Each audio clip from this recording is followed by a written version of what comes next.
Assalamualaikum warahmatullahi wabarakatuh. Selamat pagi sahabat cerdas. Perkenalkan, nama kakak Andi Rizka Ardis. Di video pembelajaran kali ini, kakak akan membahas tentang interaksi makhluk hidup. Ini pelajaran kelas 7 SMP ya adik-adik, atau lebih tepatnya adalah organisasi kehidupan. Adapun tujuan pembelajaran dari video ini adalah peserta didik dapat membedakan satuan-satuan kehidupan dalam ekosistem yang terdiri dari individu, populasi, komunitas, ekosistem, bioma, biosfer, serta contohnya. Adik-adik, tentunya menjadi pertanyaan kita adalah, ekosistem itu apa? Ekosistem itu yang bagaimana? Satuan-satuan organisasi kehidupan itu apa lagi? Nanti setelah menonton video ini, insya Allah kalian pasti akan bisa menjawab pertanyaan-pertanyaan tersebut. Untuk itu, mari kita simak bersama videonya. Tingkatan organisasi kehidupan dalam ekosistem ada 6. Yang pertama individu, populasi, komunitas, ekosistem, bioma, dan yang terakhir biosfer. Aduh, itu apa semuanya? Individu, ekosistem, itu yang bagaimana? Tenang adik-adik, yang sabar, kita akan bahas satu persatu. Untuk itu langsung saja kita masuk yang pertama, yaitu individu. Individu adalah satuan makhluk hidup tunggal. Contohnya, seekor kucing atau setangkai bunga. Jadi individu itu intinya cuma satu. Kapan lebih dari satu, ya bukan individu. Itu saja. Yang kedua adalah populasi.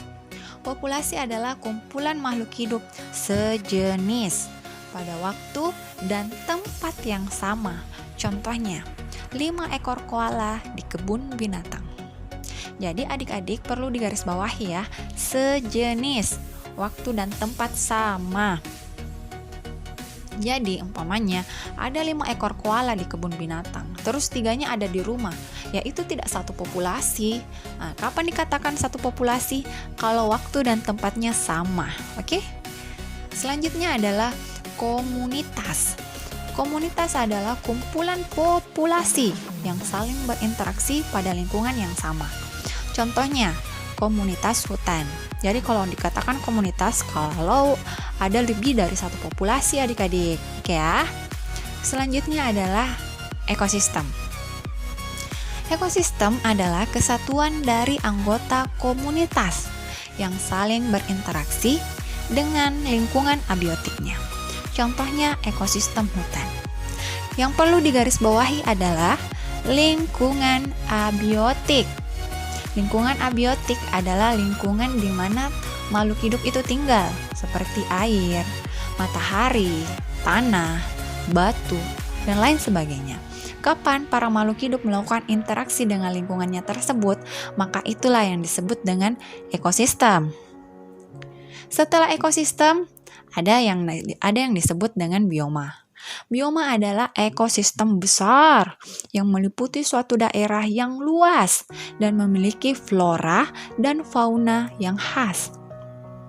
Jadi bioma itu suatu daerah ya yang memiliki tumbuhan dan hewan yang khas, di mana di tempat lain tidak ada hewan yang seperti itu. Contohnya bioma gurun dan bioma savana umpamanya. Beda sekali kan flora dan fauna yang ada di dalamnya. Sehingga itulah yang disebut dengan bioma. Kapan berbeda tumbuhan dan hewan yang ada di dalamnya, itu sudah dikatakan bioma. Contohnya tadi ya, bioma gurun, bioma savana, tundra, dan lain sebagainya. Selanjutnya adalah biosfer. Biosfer adalah seluruh ekosistem yang ada di permukaan bumi dan atmosfer. Jadi adik-adik yang ada di bumi kita, semua ekosistem, baik itu ekosistem pantai, ekosistem laut, ekosistem hutan, dan ekosistem-ekosistem yang lain bergabung menjadi satu, itulah yang disebut dengan biosfer. Nah adik-adik, itu tadi tingkatan-tingkatan organisasi kehidupan, ada 6 ya. Bagaimana adik-adik? Gampang kan materinya? Tentunya kalian pasti sudah paham, dan pertanyaan yang pertama tadi pasti sudah bisa kalian jawab. Untuk itu, terima kasih adik-adik telah menyaksikan video pembelajarannya kakak. Jangan lupa di like dan di share. Terus jangan lupa juga di subscribe dan tekan tanda loncengnya. Supaya kalau ada video pembelajaran yang baru dari kakak, kalian bisa mendapatkan notifikasinya. Selanjutnya, bagi kalian yang ingin berteman dengan kakak di IG atau di Facebook, silakan add dan follow akun kakak yang tertera di papan tulis itu ya. Oke. Sekali lagi terima kasih adik-adik telah menyaksikan video pembelajaran ini. Wabillahi taufiq wal hidayah. Wassalamualaikum warahmatullahi wabarakatuh.